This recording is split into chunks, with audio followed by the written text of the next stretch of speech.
Hello. Hi, everyone. Welcome. Thanks so much for joining us today. I'm Claire. I'm the CEO of the Smart Creek Cooperative Research Centre, and we are so pleased to be co-hosting a session today with MECLA on sustainability-led procurement. So thank you so much for joining us for this conversation.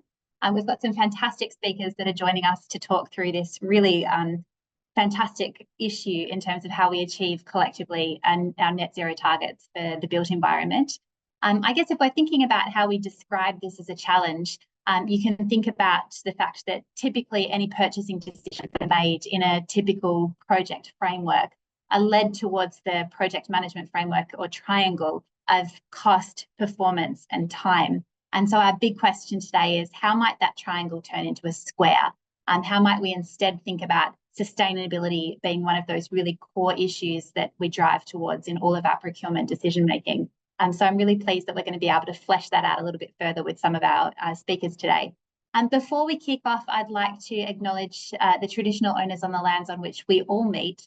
Obviously, this is not only a seminar that's occurring in New South Wales, where I personally am based, but across Australia and indeed the world. So paying respects to the traditional owners on the lands that you're all on. I'm very lucky today to be joining you from Macquarie University, which is proudly on the lands of the Wallumattagal people of the Darug Nation. So yes, paying my respects to the elders past and present on these lands here today. So this is going to be quite an interactive session. So hopefully we can get some information from you as well as pass on some information as well. We're going to be using a program called Mentimeter that you may have used before. If you haven't, don't worry, it's very simple to use. You can either go to the website www.menti.com or scan the QR code that's on your screen at the moment. I would actually recommend doing that on your phone because that way you can sort of track the two things together at the same time, because we'll have some questions that will pop up on the screen as we're going through our presentations today. So please pop onto either that website or use that QR code and then enter the code 18902791, which you can also see there on the screen. And what that will do is bring you into a section where you'll see a question up on the screen. And the first question is very basic. It's just a demographics question. So you should be able to answer that. If we could go back one slide though, Hugh, we might just leave up those access details just for a moment. And while everyone is joining the Menti, I also want to really thank MECLA, the Materials and Embodied Carbon Leaders Alliance, for co-hosting this event here with us today. We've had a really fantastic relationship with MECLA over the years. And yeah, it's just wonderful to be able to collaborate on this conversation. A little bit about Smart Creek very quickly. We are a cooperative research centre, so we're funded by the Commonwealth Department of Industry, my gosh, mincing my words today. And we are funded to look into decarbonisation pathways for concrete. So we have money to invest in collaborative relationships between industry and many of Australia's fantastic research organisations, universities, to look at issues from a life cycle perspective that can help us to decarbonise concrete. So that might be the mix design, it might be the way that we use the concrete in engineered solutions, or it might be ways that we can extend the life of existing concrete infrastructure.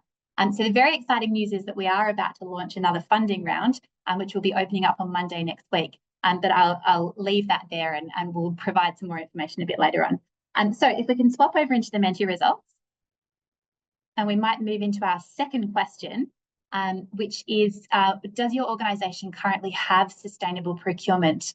So what is, well, do you have the approach? How advanced is it? Would you say that it's perhaps not very advanced, it's highly advanced? This is just a sliding scale.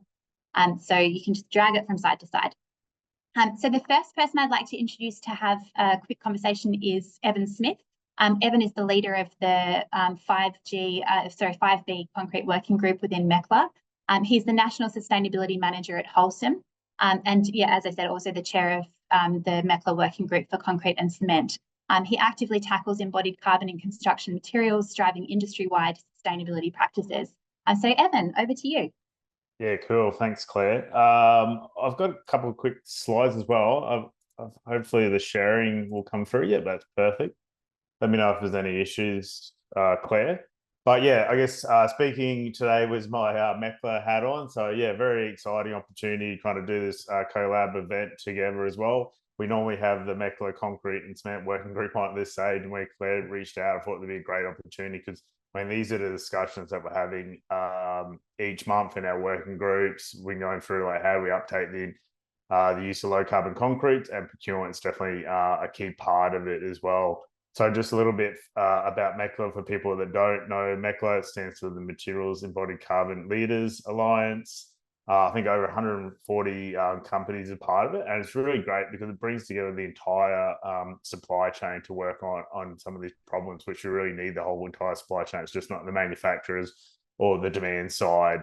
So it's an opportunity to all work together and in a pre-competition environment as well. So, and just a little bit more about MECLA, there's a number of working groups on as well. So they're working on the demand side signals, evaluation, guidance as well. And then there's a number of materials working groups. So the co-chair for the concrete and cement working group as well. And there's a number of other ones as well for steel, aluminium, and construction materials.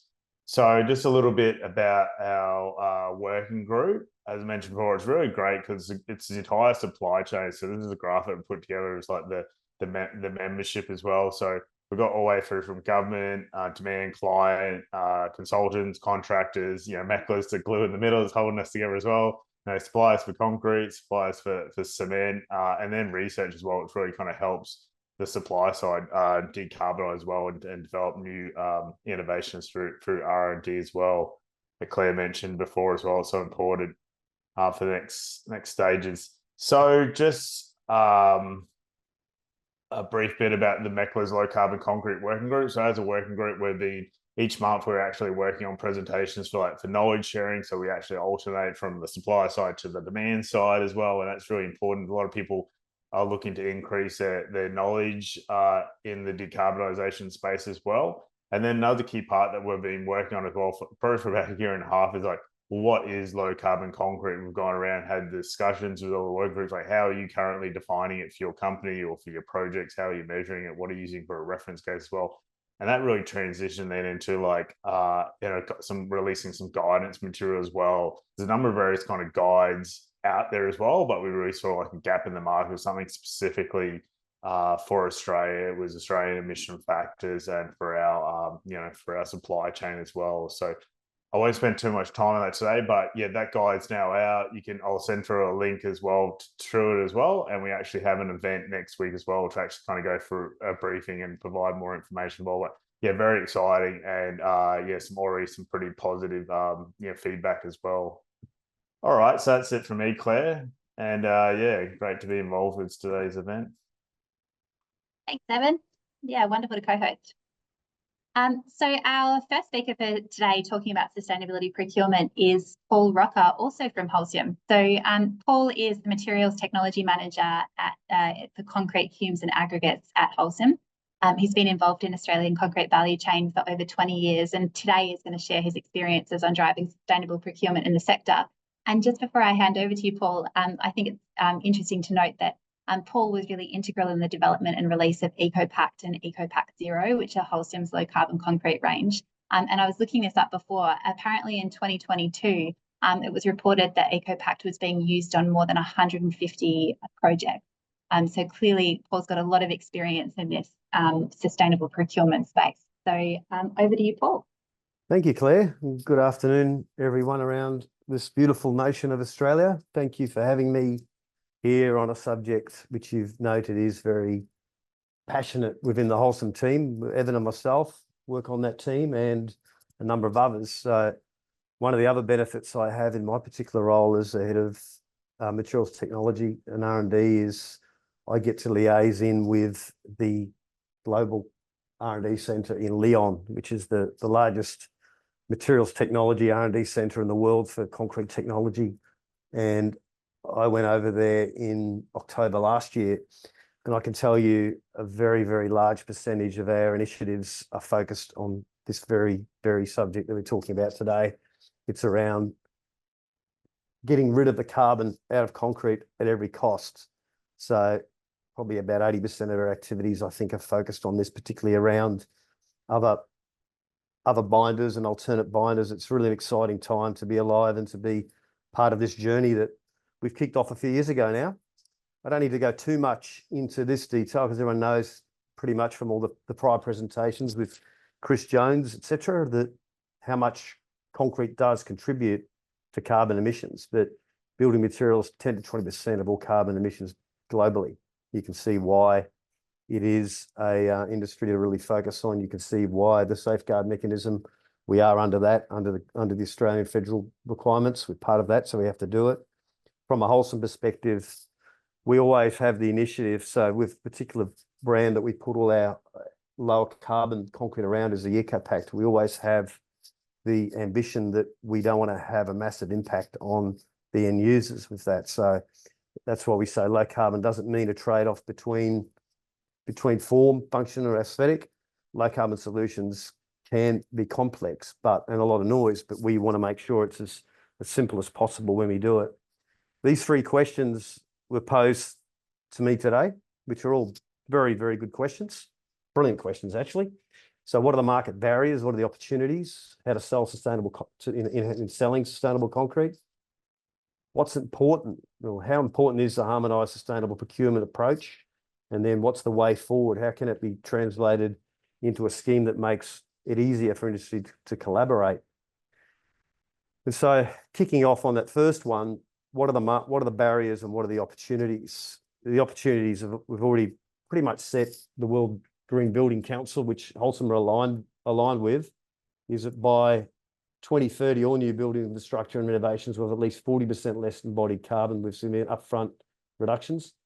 And by 2050, new buildings, infrastructure and innovations will have net zero embodied carbon, and all buildings, including existing buildings, must be net zero operational carbon, which you think 2050, that's still a long way away, but to get to that in 2050, you have to start planning now. And when I'm talking about planning, you can see that this is where we started our planning. We kicked off the whole lower carbon probably before 2008. We had initially a product back in the early 2000s called EcoPact Max, which we had one of the universities certify for us in Melbourne. I think it was Monash University back then. Then we've moved forward right through there. I'm not going to read through every single one of those initiatives, but some of the key milestones there in this journey, I would say, would probably be the Viradex with the first, Holcim with the first one with that. That's basically, we distributed an EPD on every single mix, every single normal class mix in every single concrete plant nationally in Australia. What's an EPD? It's the Environmental Product Declaration that contains that carbon. So it's the beginning of the journey was understanding where you're at before you head off anywhere. When you pick up a compass, your first thing is to do is just look at your ground and say, where are we right now? And that EPD showed us pretty clearly where we're at and where we could improve. And then, as you see, we've moved along.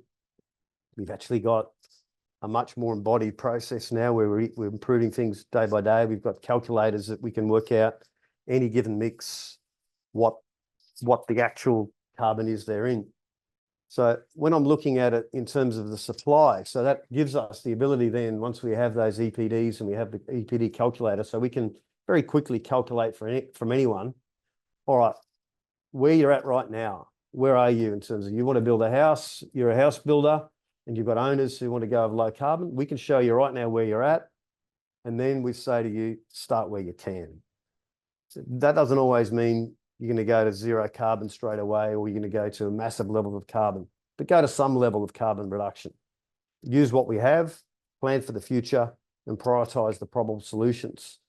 When I look at the barriers and the opportunities, there aren't really that many barriers to low carbon concrete in the supply chain. There are more opportunities. There are. But I'll talk through both of those as we move through this now. We know that pretty clearly that, like I said before, that the manufacturing is very carbon intensive. Where is the carbon though? If you have a look at that kilograms of CO2 per tonne of each of those materials, it's not in the coarse ags, it's not much, very low carbon, 12 kilos. The sand, 17 kilos. Natural sand, even less, 15 kilos. And you can see where it is. We all know pretty much, if you've been on this journey for a little bit now, GP cement, that number there can be 880, but it can also be less. if you have an EPD that's been done, and then slag is again lower, and then fly ash is even lower again.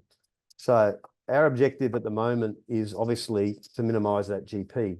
So start where you are, but make a start. So the first challenge is not to think that it's too hard, but to at least make a start. And you can see we did that with the first intro of EcoPact. You can see that we're already fairly low in where we were with our triple blend mixes.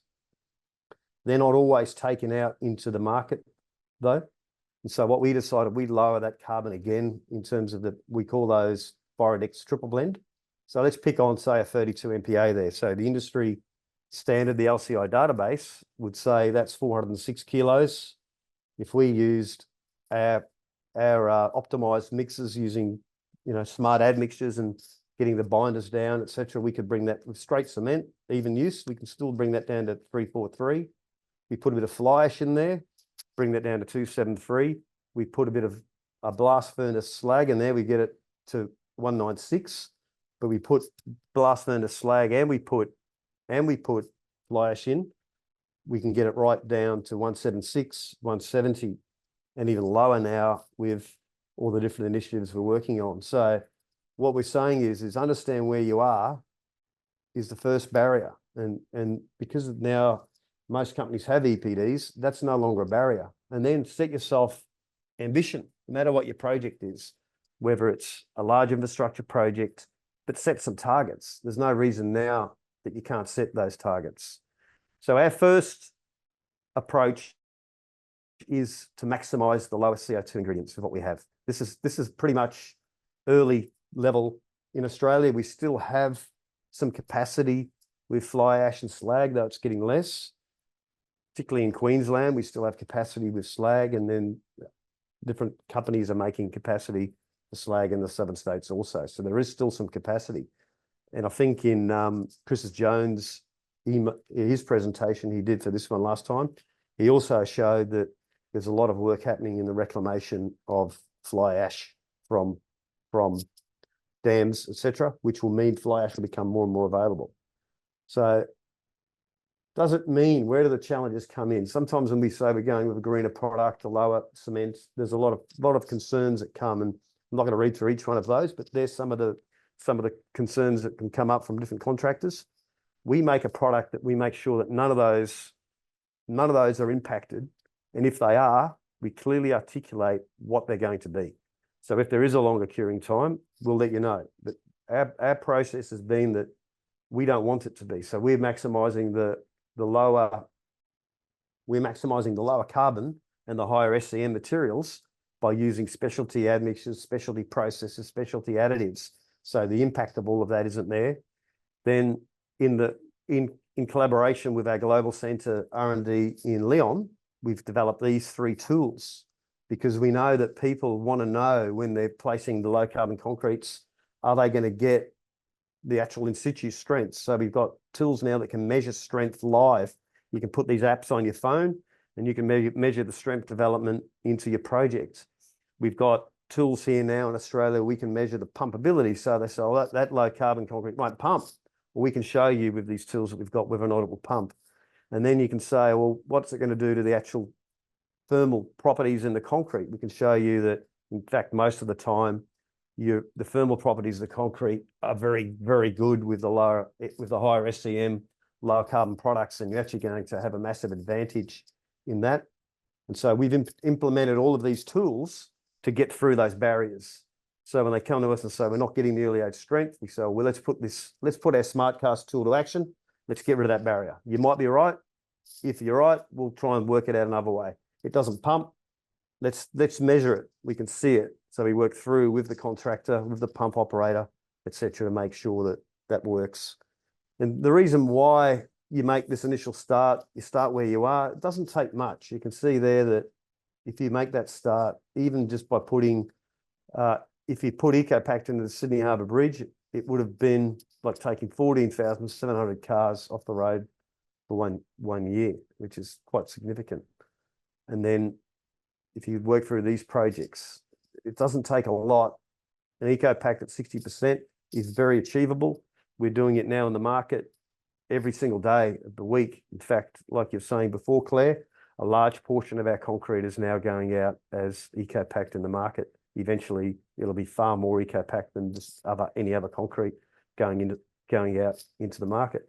So these are quite achievable. It doesn't take much for us to do this. It is really just around that collaboration. So the next part of the process around removing the barriers and maximising the opportunities is plan for the future, prioritise for the best solutions. So there are, right now, like I said, we are working with what we've got, which is we do still have slag, we still have fly ash. We're working on all the technologies to maximise those in, but we're also planning for the future. So we know things like calcined clays are coming. We know things like LC3 cements, which are now used across Europe and even different Asian countries quite in high levels of very low carbon alternatives are coming. Like I said before, we know that we're going to be capturing the reclaimed ashes and the alternate pozzolans such as lithium fumes and all sorts of other different types of technologies that we're getting ready with. And so it's really important that we have that, we remove those barriers across the industry. So we are represented in each of the organisations, obviously in the Australian standards and any collaborations, so we can try and move through.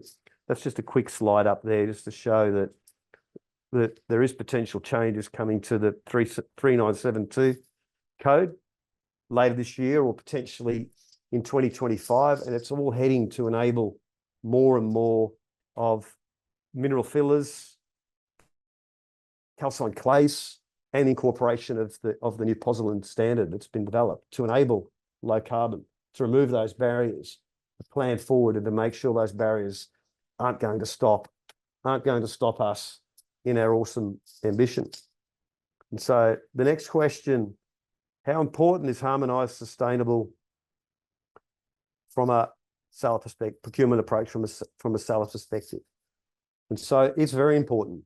You know, pretty much we need to understand what the owner's objectives are early and communicating what is available. So for us as suppliers is making sure that we know what the potential buyers of the concrete, potential owners of the structures, and that the complexity of the supply chain doesn't convolute that it only takes one party to say that low carbon concrete's no good or that low carbon concrete can't pump, etc., to block that out. So it's important for us to have that harmonised approach by engaging each of those key stakeholders right through the process. Now, what EcoPact is basically a pact that when anyone comes to Holcim as a seller of the concrete, you'll come to us and we'll work through with whether you be the pump operator or you be the contractor or you're the owner of the structure or the combination of all of those. And we'll say, look, this is what we recommend. You've still got to meet AS 3600. You've still got to meet AS 1379. You've still got to meet 100-year design life if you're a transport roads project, etc. So we'll provide recommendations around what we would think, and we'll work with you. We're open in this area also around what we would think would be the lowest possible carbon for your particular application. And so it's really, really important that collaboration gets in early.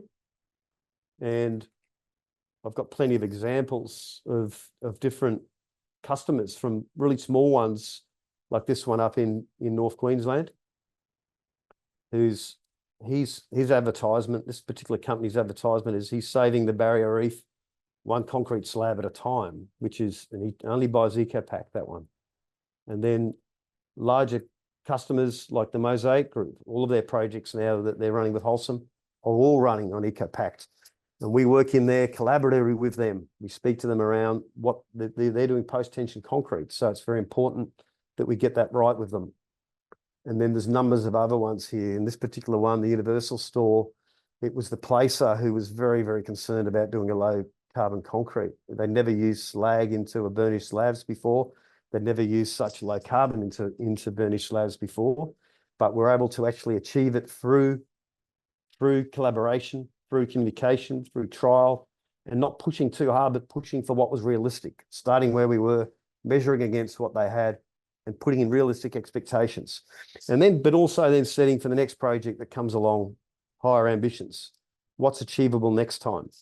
And you can see here across the country. These are just a small snapshot of all different projects that have been achieved in a very short amount of time. There's thousands of projects that have been taken with EcoPact, Holcim's low carbon concrete. Then a way forward, how can it be translated into a scheme that makes it easier to industry to collaborate with different governments and contractors? It's a very good question. And there's a lot of complexity in that question alone, because there's so many stakeholders, there's so many people who have a vested interest in this, and we're not always working collaboratively together. So the way forward is, it's pretty simple. There needs to be collaboration at every level with each stakeholder, government incentives for high level of collaboration right across all of the different departments, transparency right throughout the industry around what is low carbon. A lot of work has been done on, and industry research has been put into products that aren't necessarily low carbon, but perceived to be low carbon in an unbalanced way. So having that transparency up front before you start, when anyone brings any product to us at Holcim now, we ask the question, do you have the EPD with that product before we even start? Because there's no point trying to produce a low carbon outcome without having an understanding of what it's going to be. And then that collaboration across all networks needs to go further than what it is. It has to challenge the status quos. Needs to go into local council, residential developments, rather than just the ISCAs and the green building councils. The low carbon approach has to be more aggressive. We are moving forward. The evolution is happening. I won't talk through that slide, but you can see very quickly what I'm talking about. We are moving more now to that embodied carbon reduction target by 30 to 60%. It's interesting that MECLA, what Evan said before, are defining clearly what is low carbon concrete. And it's still now in 2024 that we haven't really fully nailed that out yet. But for us, it's pretty simple. Here is a very, very good on that the last question. What is the way forward? I just put in here just to conclude off. This is a really brilliant initiative that only happened in April 2024. It's a groundbreaking event between the German government and Holcim in Germany, where they're actually launching a carbon to business carbon capture and utilization project in Lagerdorf, I think that's how you say it, which will become one of the world's first climate neutral cement plants. So they're actually going to capture all of that carbon, then reuse that carbon into different plastics and different polymers into the market. And there's actually a press release here that actually shows what's available at that harmony level when you really become harmonized with government, when you really have a strong focus and you put your energy where it needs to be.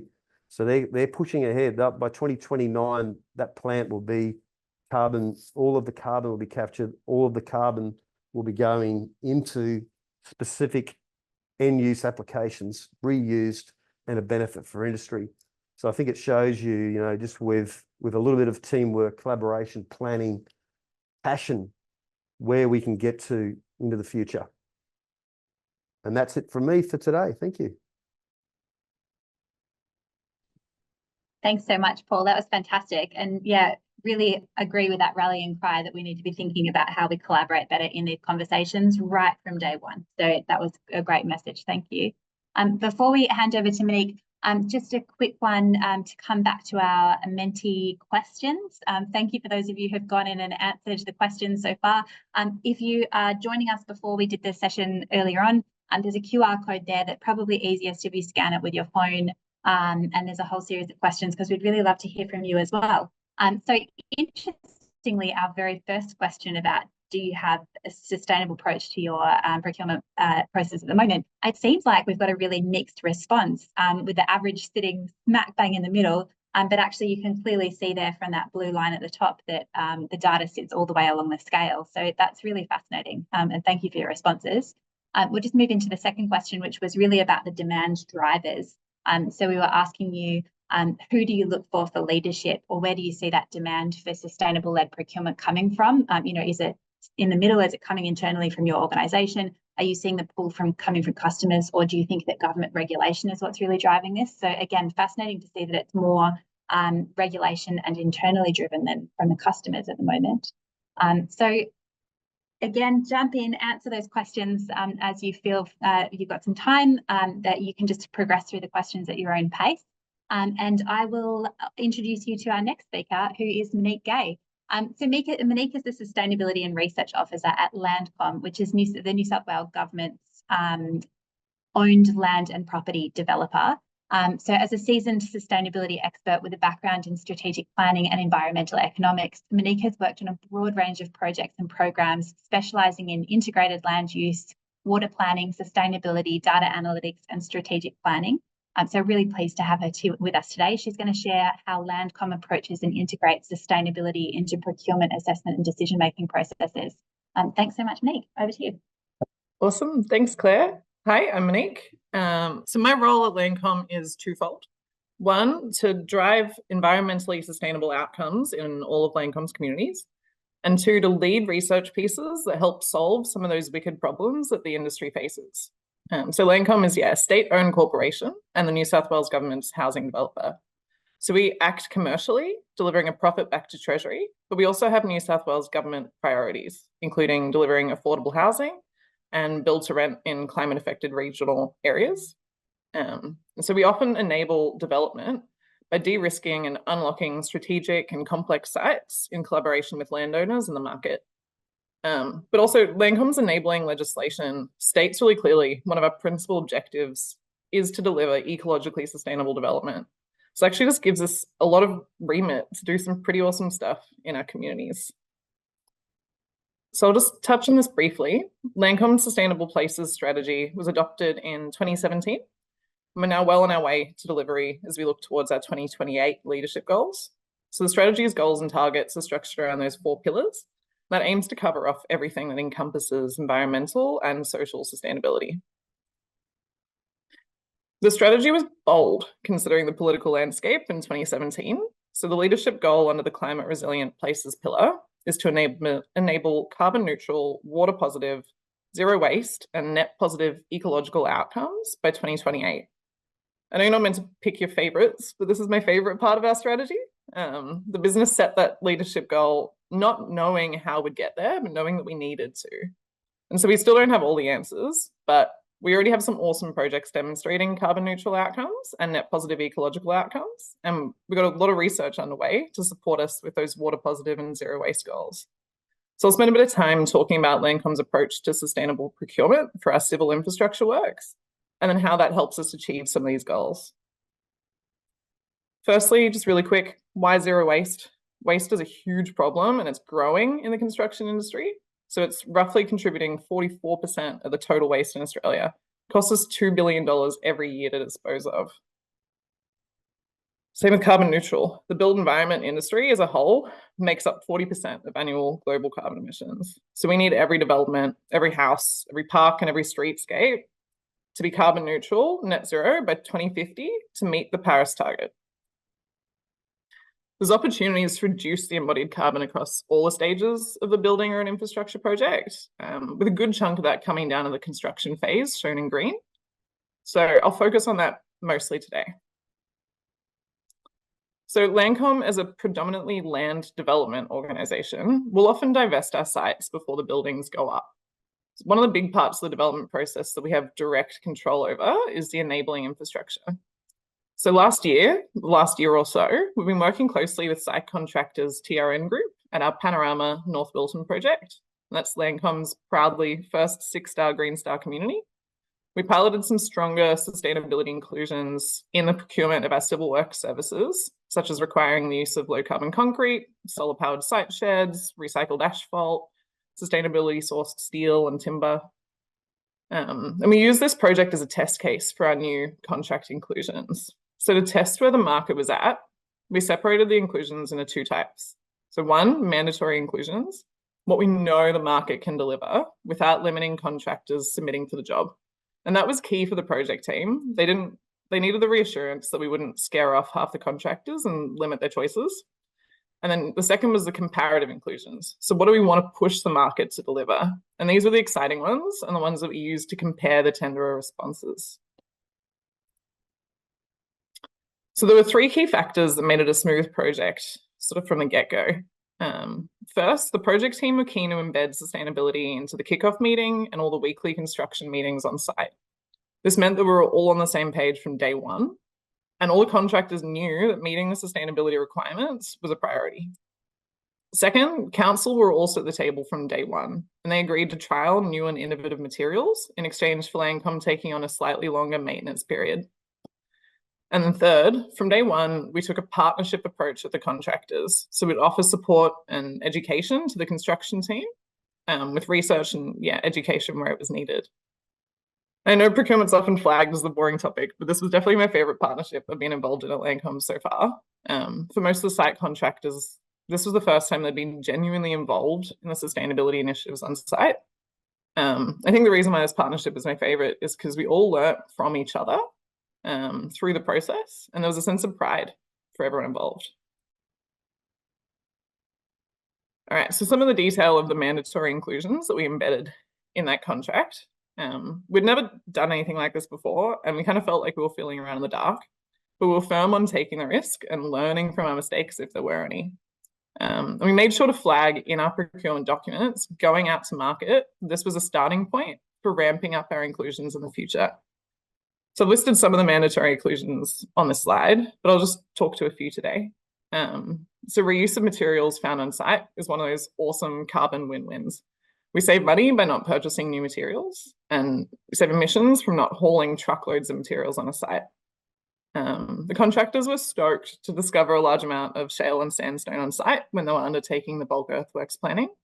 Thankfully, they had the skills and the know-how in-house to make use of that shale within the new roads to replace the need for subgrade replacement. So not only did that reduce the need to import materials to site, but the shale was high strength and increased the strength of the road, making it more durable and efficient for the pavement construction. And if there were no suitable materials found on site, that next step was to look at what recycled materials were available locally to us. So as a government organisation, we have really strict protocols around how we procure services and how we spend public money. We assign some of our choice to price, but a good part of our choice and our decision is based on non-price criteria, and that actually includes sustainability now. So the comparative inclusions are what allowed us to rank the tender submissions based on sustainability. I've listed some of the comparative inclusions up here that the tenders were required to describe their approach to as part of their tender submission response. So low carbon concrete was one of those, and a requirement that we'd actually never used before. So tenderers were required to submit the EPD or equivalent for the low carbon concrete they planned to use and to identify where they planned on using it. We wanted to leave a lot of this open to sort of encourage innovation, really. And so Dave, the site manager who was on the project, is an absolute character. And he pulls me aside after a meeting one week, eyebrows furrowed, and asks, so what's all this low carbon concrete stuff you're talking about? What's wrong with normal concrete, mate? I explained that concrete alone accounts for 7% of global greenhouse gas emissions. It's an incredibly useful material, but we need to rapidly ramp up our use of low carbon alternatives. So the team had agreed to use a low carbon concrete product that had a 30% reduction in embodied carbon, especially considering this was quite new to us. We didn't leap all the way into the 60%. And we used it in all of the footpaths, all the curbs, and all the driveways. Council were happy to allow it. They knew it performed the same as a standard concrete product. And they also knew that we'd accepted that slightly longer maintenance period, so it reduced any remaining risk for them. We expected some hiccups as they'd never worked with low carbon concrete before, neither had we. But Dave pulled me aside a few weeks after they'd started pouring it to comment on how easy it was to work with it. They could barely tell the difference between the two, between a low carbon concrete and a standard concrete. He's a big fan now. And so the next step for us is to form a partnership between our precast concrete suppliers and a low carbon concrete provider to enable our locally sourced precast drainage, pits and pipes to be made of low carbon concrete too. And from early discussions with suppliers, there's no huge performance barriers to doing this. We need to just have early conversations and ensure there's enough on the demand side to ensure that a whole batch of precast materials can be made from low carbon concrete. Another one on this project that was a big win was the solar site sheds. So the contractor team had installed temporary solar panels for their site sheds on previous projects asking for it. And they just hired a bunch of solar panels, plonked them out in a field, and ran some cables to the sheds. But the project manager, Glenn, sat me down one day and confided in me. He was like, this sustainability stuff is here to stay, hey? Like, we'll design something that's more permanent. So 2 months later, he lost a bit of hair persuading the rest of the business that solar sheds were a better investment, but he did it. The Glen Downey solar sheds were born. They're not trademarked, but he joked that he'd like them to be, and the mem's proud. And our site sheds are now running entirely off renewable energy. They'll continue to use them on their next projects for us or other developers. And the last one I want to talk to you guys about is innovative asphalt mixes. Trialing asphalt that has increased strength and uses recycled materials has a potential to reduce our carbon emissions, but also the waste destined for landfill. So Landcom collects all of our coffee cups and other paper cups that get brought into the office in a partnership with Simply Cups. They install some tubes in the office kitchen. The Keep Cup haters dispose of their coffee cups in the tubes, and Simply Cups collect those cups when the tubes are full. Coffee cups are almost impossible to recycle as they have a thin plastic lining on the inside of the paper cup, and that makes it incredibly tedious to separate in the recycling process. But Simply Cups blend the cups into a paper pulp, and State Asphalt actually take that pulp and put it in an asphalt mix called PackPave. So we trialed the PackPave asphalt mix for the main road at North Wilton. From what we know, we were the second trial in the state. And we'll be measuring its performance and its durability over time. So the coffee cups actually add to the durability of the pavement. And so State Asphalts reckon that the trial will demonstrate the durability and give us the option to halve the road thickness in the future, further reducing the environmental footprint of the roads it's used on.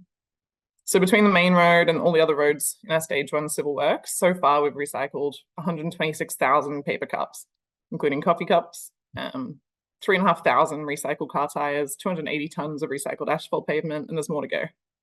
So the amazement of all of us, the New South Wales Minister for Planning, Paul Scully, did a TV appearance showcasing the road and the project. I think that's the beauty of trialling innovative materials on projects like this. It's exciting for people and it comes with a sense of pride. So as a result, our other project teams are now keen to stretch beyond the minimum targets and innovate with at least one material, one process within their own civil works. So the key lesson for me through this was just how much of a strong motivator for change pride can actually be. So yeah, there were no magic tricks. There's nothing particularly technical about our approach to procuring in a sustainable way, but some lessons learned to help us better collaborate and deliver sustainable building projects moving forward. Firstly, treat it as a learning experience for everyone. Those early conversations with the civil engineers and council were key, but so were the regular meetings on site, showing up and talking to the contractors in person about some of the challenges they might face. And don't be afraid to call up suppliers yourself and just ask the dumb questions, because that's how we managed to learn what's possible. So second, transparency was important for us during that procurement process. We explained why we included each sustainability initiative and how we planned to upscale each initiative over the next 5 years to send a strong market signal. Third and last, perfection is the enemy of action. That final lesson is just to get on with it and learn as we go. By creating an environment where the contractors and the project team felt comfortable to ask questions and innovate, we were able to demonstrate some really great outcomes. By the end of the project, the contractors and the project team were asking suppliers for sustainable alternatives for all kinds of products and suggesting further initiatives to me that I hadn't even thought of, like landscaping infrastructure made of recycled materials. So yeah, that's all from me today. Thanks. Thank you so much, Monique. That was fantastic. Changing hearts and minds. I love it. And also, I think, beautiful again that you're telling that story of open communication right from the start. Bring everyone on that journey. Yeah, I'll order one of those solar sheds to go. Thank you. So we'll hop back over into our questions really quickly. Just one more for us to have a look at, which was we're keen to understand what you see as some of the challenges, barriers, and potential solutions towards enabling sustainability-led procurement. So thank you everyone for popping in responses so far. If you do have something you want to add, please go into that Menti app.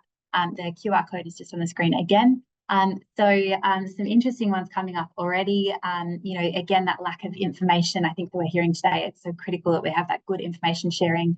The cost and the budget pressures, Someone is really keen to get availability in South Australia. So yeah, we definitely have to think about material availability and you know, that cross-national perspective. And I guess that raises another question as well. You know, how are we tracking the carbon that's associated with transport to get those materials to various locations?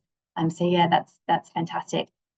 So please feel free to keep doing the responding as we listen to our final speaker. And I'm so pleased to introduce you to Lauren Howe, who is the Senior Material Engineer, or a Senior Material Engineer, apologies, at ARUP. Lots of experience. In fact, there's a fantastic video that you can look at if you look up Lauren Howe, which I think came from your time when you were in London at ARUP, Lauren, about for MTV. Yeah. It's gorgeous. Anyway, Google Lauren and you'll find this video. It inspired me to want to be an engineer myself. So during her career at ARUP, she's worked on diverse projects, from inspections and failure investigations to working on large complex infrastructure and building projects, providing advice on material specification, durability and sustainability.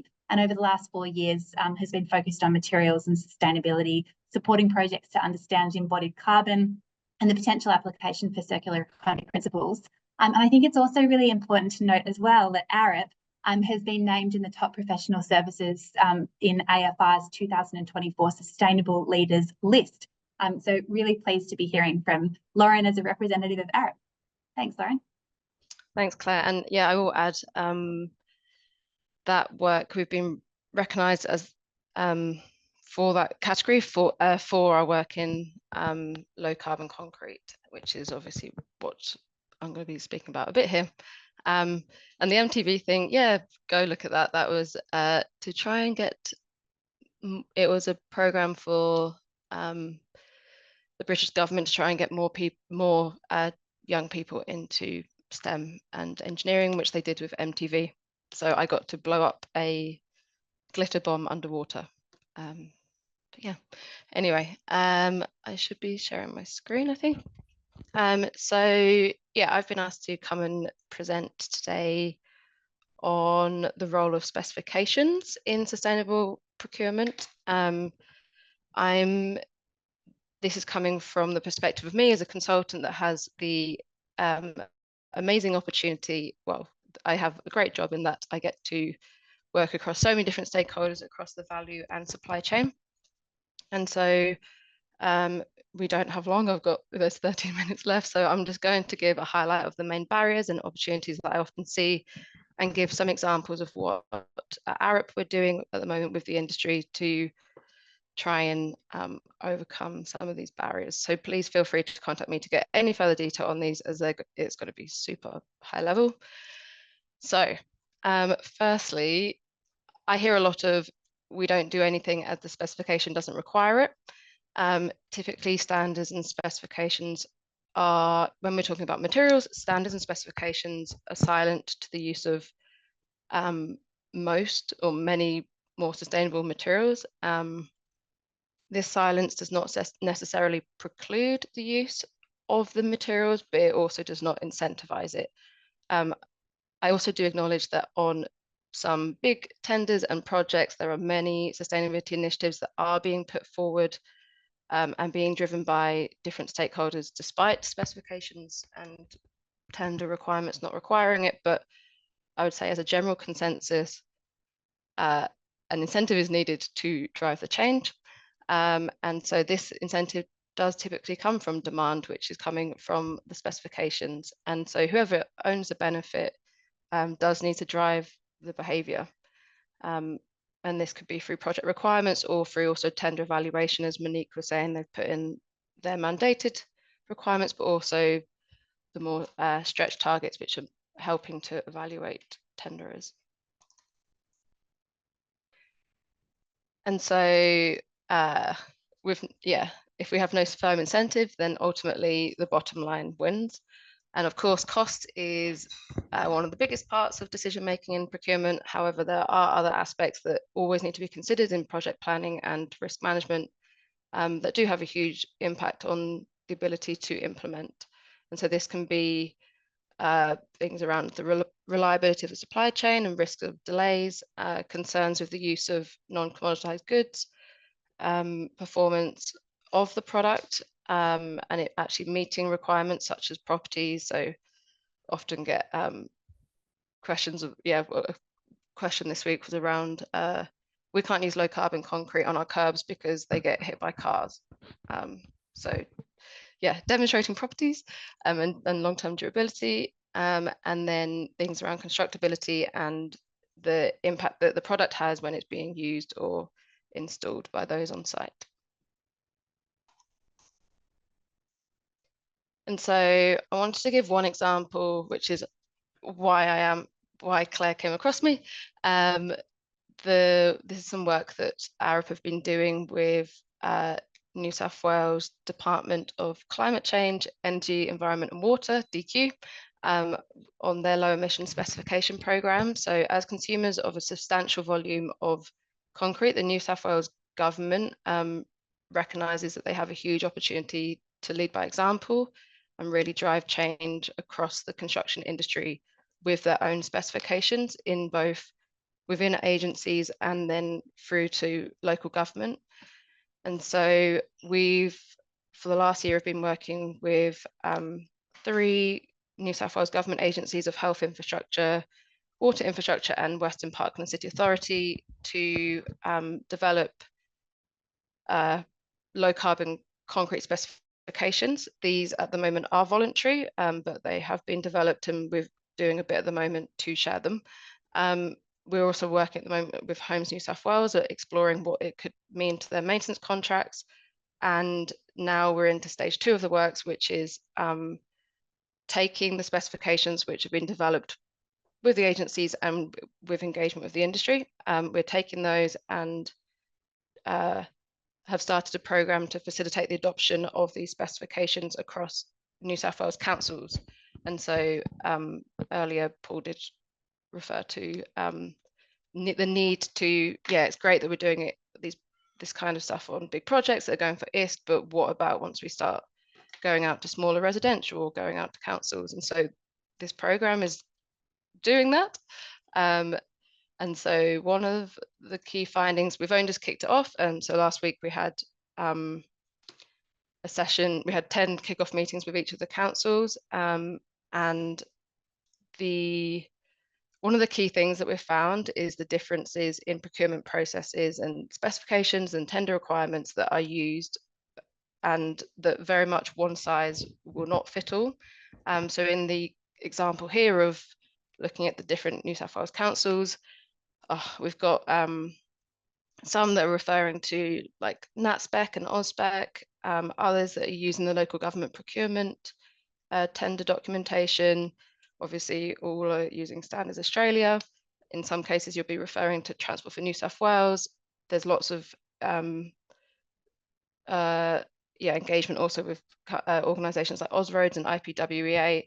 But then you have most councils either they generally have their own standard drawings, or they've also got technical specifications. And so there is this huge ecosystem of specs that we are trying to work out how we start to make updates. And so at the moment we are engaging with for example NatSpec and IPWEA to start to see how we bring guidance into their requirements, and then we'll be working with the councils to see how we can update those. But I think this is just for low carbon concrete. I think it's really important that we start to really understand these ecosystems because it's just not, there's not one clear pathway. And so once we know specifications are key, but obviously they can't act alone in driving change. And this kind of brings my next key point, which is the next thing I always hear is like, okay, we're happy to do it, and then it's always like the engineer has to approve it, or will it look different, or will it affect the contractor's program, or can it work? Can they easily work with it on site? And so I think both Monique and Paul have given some great examples of ways that we can tackle that through education, and Paul gave some really good examples of different tools that within Holcim they've developed to actually break down some of these barriers. In terms of, I feel like my presentation is kind of bringing what everyone's already said already, but yeah, you've heard it. Collaboration is the most important thing across the value chain. This is just an example for a building. But yeah, what we've found through the different projects we're doing at the moment is for big, large projects, setting up a working group of the key stakeholders across the value chain helps to really address these roadblocks that we know will inevitably arise. And it helps to provide a bit of a focus to what is the end goal. Of course, this works well for large projects, but there are plenty of smaller projects and different work orders that like such working group is not viable for. And so this is where trialing of big projects and then the education coming through into smaller projects is key. And in terms of education, I'd say everyone has a role to play in this. I think one of the examples is, yeah, with concrete, as Paul was saying with the suppliers, they are sitting on a lot of information and they about how the product may be performing, and they are really happy to share it. And so it's for us to be reaching out to them to find out what they can provide, but also very much putting that emphasis on the suppliers to go out there and give presentations and go into different organizations to share what you can do. Sorry, I'm very aware of time. Another great example, and I just will do a quick shout out to this one, the they just changed their name, but Victorian Infrastructure Delivery Authority through Ecologic and the Big Build, and there's a few organisations there, have just this week, I believe, issued their transport decarbonisation strategy, and this brings together some amazing work that they've been doing over the last 5 or so years around the recycle first policy, but also around low carbon concrete. And so again, low carbon material, sorry, but in the low carbon concrete space, there has been a working group that's been set up in Victoria that looks to share knowledge across the different stakeholders and map opportunities that they then bring into different projects on the big build. I wanted to flag this project that I don't know if people will be aware of, but yeah, Ausroads, the peak body which represents Australia and New Zealand road transport authorities, they are currently working on a roadmap towards the adoption of low carbon concrete across Australia and New Zealand for road infrastructure. This is being delivered by ARUP in partnership. We're working alongside ACOM and SMEC also. And this work has, I think this is talking to the collaboration piece, it has involved extensive engagement with the industry. So I made this cute little diagram of some of the people we've been talking to, but yeah, we've had like a few months of just huge workshops and lots of interviews to get to a point of being able to start to actually map out what are recommendations to road authorities for them to update their specifications. I think they're also going to be doing this for asphalt next year as well. And then I've got one slide after this one. The other thing we often, the other feedback that we've been getting recently is around concerns about local supply chain. So great that they're doing that in Sydney, but what about if I'm in Wagga Wagga, can I get certain materials? And so this is an example for the work we've been doing with New South Wales DQ. We've been starting to actually map all the concrete suppliers and where their concrete plants are and calling them up and finding out what are their capabilities.